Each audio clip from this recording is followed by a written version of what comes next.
Hi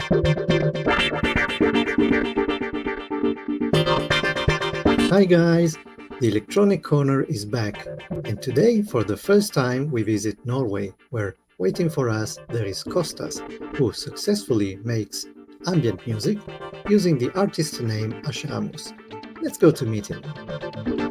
Hello, Kostas. Good to see you. Thanks a lot for being here with us today. Early morning for me in Korea, late night for you in Norway, but one way or another, we made it, and that's all that matters. Yeah. So, how are you? Hi, Sergio. I'm fine. Yeah, it's Okay. little bit over 12 o'clock at night, so it's no problem because I have big family, So I usually play my instruments when everybody is sleeping. I see. Okay. Well, and tonight no So, instruments for a while, but you will be busy with me, but I'll try to keep it short. So let's start immediately. And the first three questions actually are about what is influencing your music. And so let's start from your name, because Ashramus, sounds very esoteric to me and fits perfectly, I think, with the kind of music you play. And in fact, I thought it was made up, you invented it, but actually, I found out that it comes from AshRamus, which in Lithuanian means I am calm. So I was yes, wondering, yes. besides the name, have you brought something else in your music from your country of origin, since originally you're from Lithuania?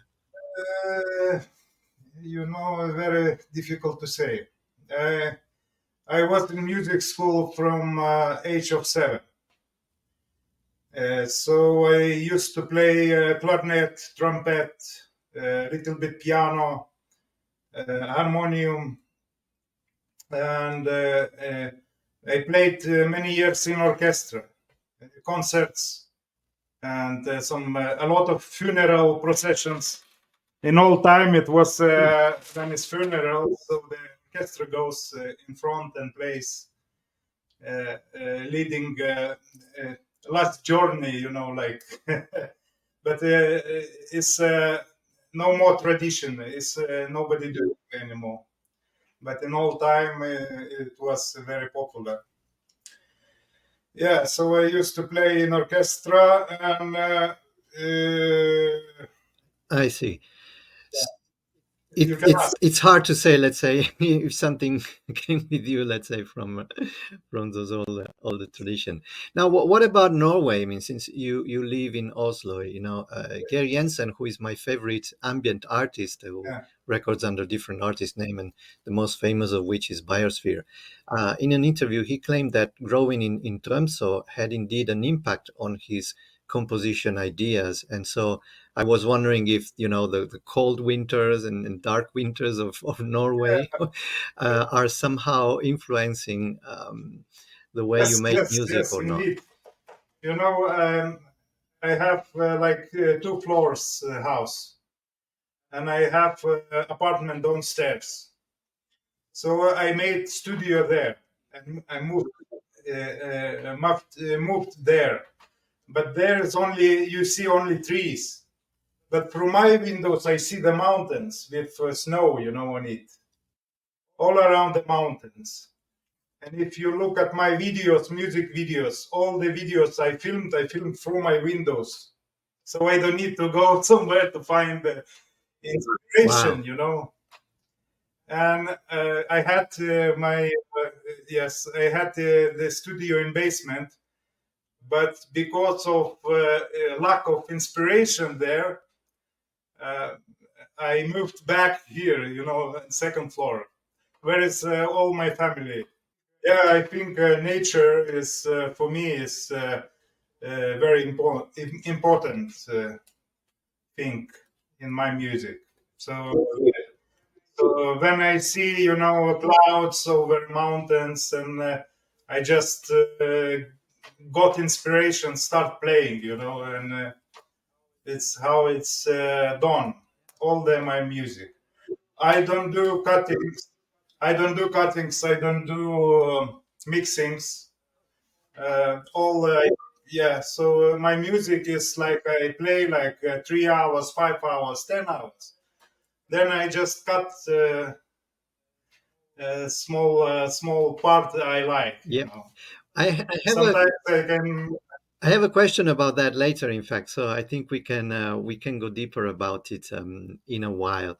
But before Yeah. that, Mm, I wanted to ask you: your life seems to be running in cycles of 10 years, because, as you said before, you studied and played music since you were 7. You know, for 10 years. Then you were in the military for 10 years. Then in the construction yes. business. Then you were a diver, and now you're a musician. Yeah. Now, Yeah. okay, I'm not sure about military and construction, but definitely for some reason, diving and ambient music to me they look like a great match. You know, something that get along Yes. well together. So I was wondering if your activity as a diver also had some sort of influence in your, music ideas. Uh, you know. Yes. How to say? I used to travel a lot in India, Himalayas, in some 6 months alone. Just going through mountains, and you get into a state of one with nature, like in some meditation state, what to say. And in diving is the same. You can practice a lot, you need exercises to do, but for diving, to meditate, you need to just dive, and you one with water, you already meditating. It's what is interesting, that underwater you are in another world, in the space, how to say. Yep, that makes sense. You Good. Yeah, you don't need to practice a lot, to get in that state. You need just to dive. Absolutely. Be be in the mood and dive. Now, here Yeah, is the question about your song composition, let's say, in the sense that an ambient song by its nature, it relies more on creating a flow rather than like fixed parameters like verse, chorus, bridge, chorus, and so on. yeah, So if I did ambient music, for me, it would be difficult to decide when the song is finished because the risk of letting it go forever, is always there. So I was wondering how you face this challenge, considering that a lot of your songs are more than 10 minutes long. yeah. When I play many hours, and sometimes for me it sounds too short. When I listening, it sounds too short, so I cut. And times when people listening, and people who can hear, because we all different. Not everybody here same as you and me. So who can hear this music I play? So for them also looks like short. But people who, for example, very fast mind, like a monkey mind, so they cannot keep concentration, or they don't have um, this vibration, flow of not rhyme with them. How to say. So for them, it's maybe I see what you mean. it's too long, too long. So it's like you play computer games, and time goes fast, and you sit in the room alone without any computer or anything, so times go slow. So same in music. Sound design is very important in ambient music because it's essential to create an atmosphere, even more than with other genre of music. Now, do you have any favorite techniques or tools when it comes to sound design for your songs? Yeah, I use like sequencer, this small one, uh, MIDI controller and sequencer. So, for example, I make some simple play on it. Then it goes by MIDI to my polyphonic synthesizer, analog. And I have another like a sound machine, is cork. It's old cork, but it has all effects, drums and some chorus and orchestra and things like that. So the main that I just play on the loop. I play on the loop some melody I created here. It's simple, something simple. Then I play with my polyphonic, Hmm. with analog synthesizer along that rhyme some in behind, going non-stop. Sure. But And yeah, but do you use preset sounds, or do you create your own sounds from starting from one preset, I you modify it sometimes to make your own? sometimes yes, I use analogs, modifying with analog synthesizer, with oscillators and with filters and things like that. And of course, sometimes I use presets because I can open preset and change it, and Sure. it saves a lot of time, saves a lot of time Absolutely. because the aftertouch they have like pedal and things like that, which takes time, to do it. But Mhm. when you open preset and you have all these presets already in it, so you just change the sound and make what you want. Absolutely. Now, of So all the it's machines you have like that. behind you, which is your favorite one? The one that you could not live without when you make music? I think this deep mind 12, the polyphonic analog synthesizer. 12, 12 voices. So it means that I can, with the first tunes I create, so I used only this. I didn't have all this. I just played simple melodies like Pure Fourth, and the song Pure Fourth and the waves. I just play with one instrument and by two hands. So, if you were in a desert island, So you would bring that one. That's the machine you would bring with you. yeah, of course, I just take with take with me and ready to go. I I don't see. need all of this stuff. That's good. You know? Now, do you play Yeah. live, or are you planning to play live? Uh, yeah, uh, I don't know how to say, because every time I sit on the always something new. Yeah, I cannot repeat it. It's very difficult to make a uh, same music. It's like when I was in orchestra, and it was for me too boring. The my party which I play, the cornet or trumpet. Sometimes I improvised, made the more beautiful. So I was kicked out from orchestra a couple times, because of my improvisations, because you must follow the notes. It's not allowed, Yeah, creativity was not not rewarded. allowed, But for me to play from the notes, To be too for creative, I me to see. play from the notes is very really boring, it's not my stuff. Yeah, but yeah, I just Yeah. started. We could say that your recording is a live process already.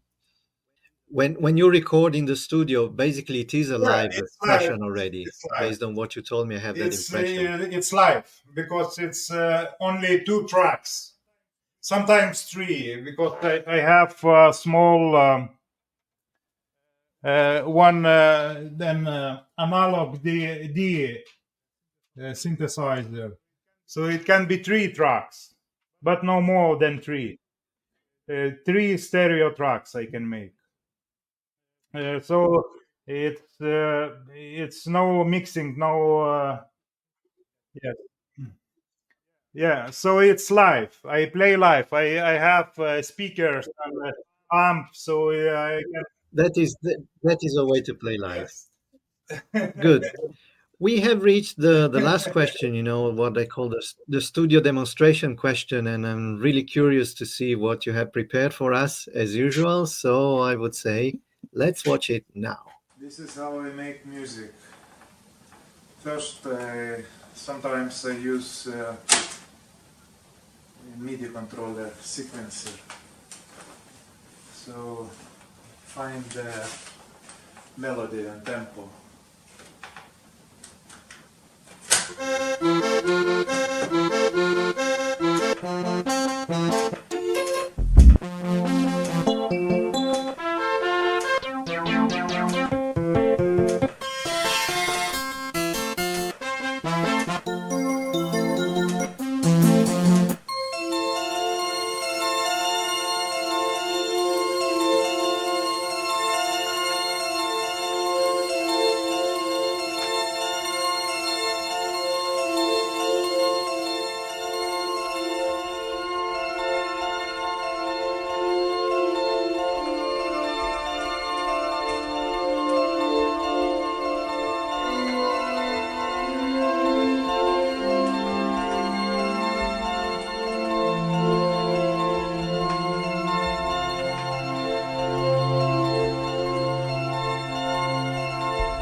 So transpose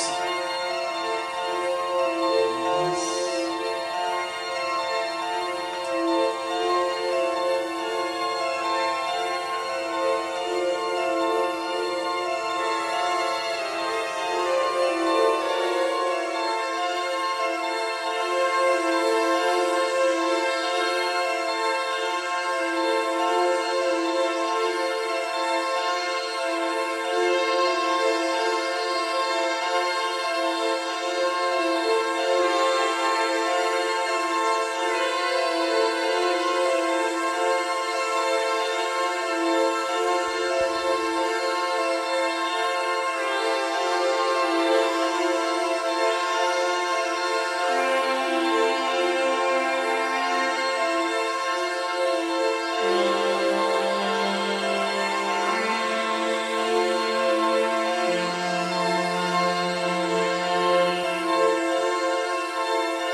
Thank you so much, Kostas. That was very interesting as usual. I learned a lot. And well, it's time to say goodbye now. So, good night for you, and time to get my coffee and start my day for me.